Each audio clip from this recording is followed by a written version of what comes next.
Kita membuka lembaran lama yang mudah-mudahan lembaran lama itu indah, namun kalau diungkit-ungkit nanti bisa menimbulkan perpecahan, polemik, dan lain sebagainya. Jadi Calon Presiden dari Koalisi Perubahan Anies Baswedan kayaknya menyesal berpasangan dengan Caimin. Dalam sebuah kesempatan bicara di acara Desak Anies, mantan Gubernur DKI itu merasa ditinggal oleh wakil gubernur pas menjabat. Tidakkah ini bisa diartikan bila suami Bu Ferry Farhati itu merasa kesulitan dalam proses pencapresan kali ini? Indonesia tanah air beta pusaka abadi nan jaya. Sampai waktu debat Pilpres, dia dikepret Prabowo gegara nanya soal keputusan MK. Contohlah pasangan Pak Ganjar dan Pak Mahfud yang memang sekarang sudah jadi capres dan cawapres. Masa lalu itu dijadikan pembelajaran, maju terus pantang mundur. Wong masa lalu Pak Anies bila diungkit-ungkit kan yudak mau toh. Misalnya ya, mau dibilang bagaimanapun, dia itu jadi gubernur Jakarta kan memanfaatkan isu penistaan agama yang menimpa Pak Ahok. Dia diuntungkan dengan gerakan Wiro Sableng 212. Sekarang gimana tuh hubungan Pak Anies sama si Wiro Sableng itu? Kan ya mau dilepeh toh, dicuekin, diabaikan. Apa iya mereka mau digandeng?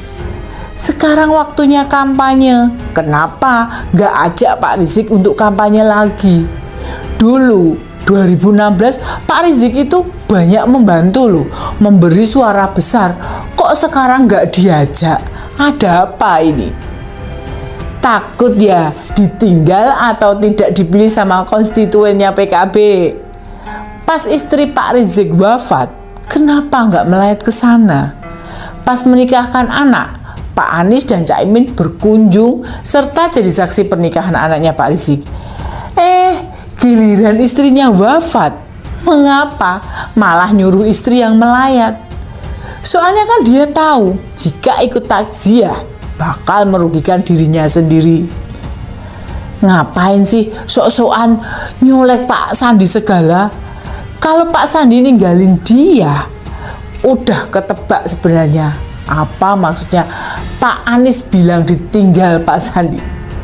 Itu upaya mendapat simpati masyarakat, biar dianggap dia yang disia-siakan, dia yang tersakiti. Ketahuilah, akibat pernyataan itu, publik menilai dia itu orang yang gagal move on, selalu mengingat kepedihan-kepedihan. Kenapa tidak sebut kerugian lain? Misalnya dipecat Pak Jokowi, takut nyolek pasangan Prabowo Gibran sama Pak Anies. Bila memang mau ungkit-ungkit ditinggal Pak Sandi, lunasin dulu tuh duit Pak Sandi yang 92 miliar. Baru bilang ditinggal Pak Sandi. Sekarang ini kan kita lagi bertempur dalam Pilpres. Mestinya yang diangkat itu programnya, apa yang mau diperjuangkan, bukan kesialan-kesialan yang menimpa para capres. Kalau kesialan yang diungkit, paling nestapa ya Pak Prabowo loh. Dia disuruh cerita tentang nasib buruknya bisa seminggu gak kelar-kelar saking menderitanya. Mulai dipecat dari militer, cerai dari istrinya, dimusuhi keluarga Pak Harto, tentang pelanggaran HAM, kasus penculikan masih banyak lagi yang belum lupa. Keluarga penculikan menuntut, di mana makam korban penculikan yang belum kembali? Kalah Pilpres melulu, sekarang menggandeng Gibran yang gak ngefek dan masih banyak kesialan lain. Kita semua tahu Timnas Amin sedang kebingungan nyari perhatian untuk menambah dukungan. Mengangkat isu apapun tidak mendapat respon publik dengan baik. Nyenggol-nyenggol Pak Prabowo, malah didas-daske. Walah, abot pun toh Pak perjuangan Pak Anies sama Pak Imin ini ya. Makanya maju pilpres itu butuh orang-orang yang gak mudah baperan, suka mengungkit-ungkit kesialan masa lalu. Sebenarnya pasangan Anies Caimin dan Prabowo Gibran karakternya mirip, hampir sama. Suka mengorek-ngorek luka lama agar masyarakat merasa kasihan, kemudian memilih mereka. Hanya pasangan Pak Ganjar dan Pak Mahfud yang benar-benar beda. Tidak mudah baperan, nggak ngungkit-ngungkit kesialan masa lalu, fokus pada program-program yang mau diperjuangkan.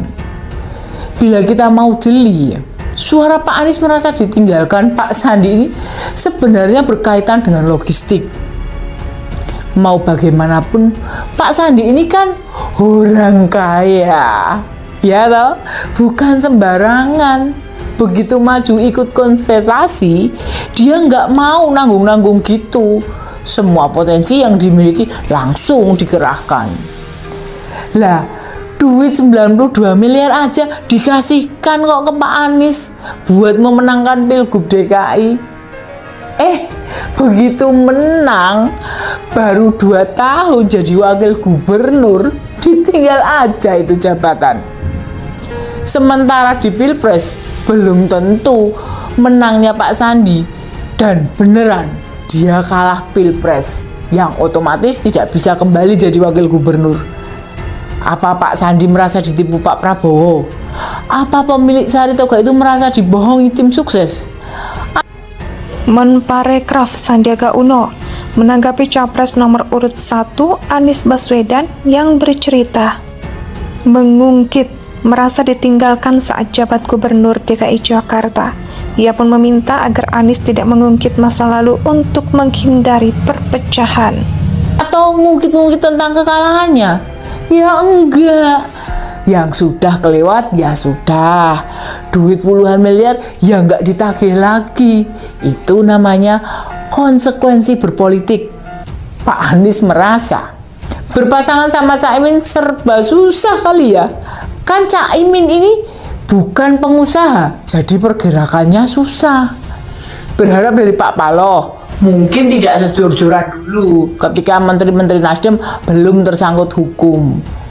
Bila ada opsi mundur dari Capres, bisa jadi Pak Anies bakalan mundur tuh. Kita juga nggak melihat ada pergerakan Timnas Amin yang mampu menarik perhatian masyarakat. Upaya berkeliling Indonesia menyampaikan pokok-pokok pikiran, program yang mau diperjuangkan bisa dibilang gagal. Ini loh bukti masyarakat kita sudah cerdas, melek untuk politik, tidak mudah ditipu politisi-politisi kacangan. Apalagi modalnya cuma biar dikasihani. Lah, kita itu lagi nyari pemimpin yang berani tempur, berani bertarung, berani berdarah-darah buat rakyatnya. Jika sesama politisi masih sama-sama saling menjatuhkan, gimana mereka mau peduli pada kita semua? Ya ampun, kenapa sih calon pemimpin yang baik kayak Pak Ganjar sama Pak Mahfud makin langka, makin tidak disukai petinggi partai?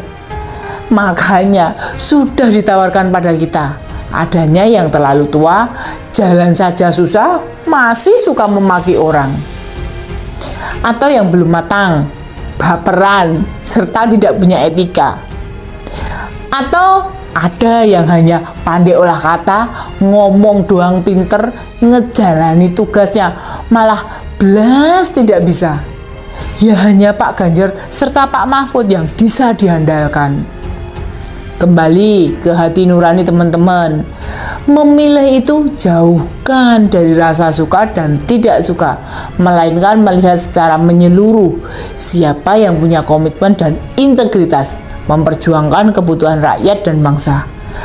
Indonesia sejak dulu kala tetap dipuja-puja bangsa.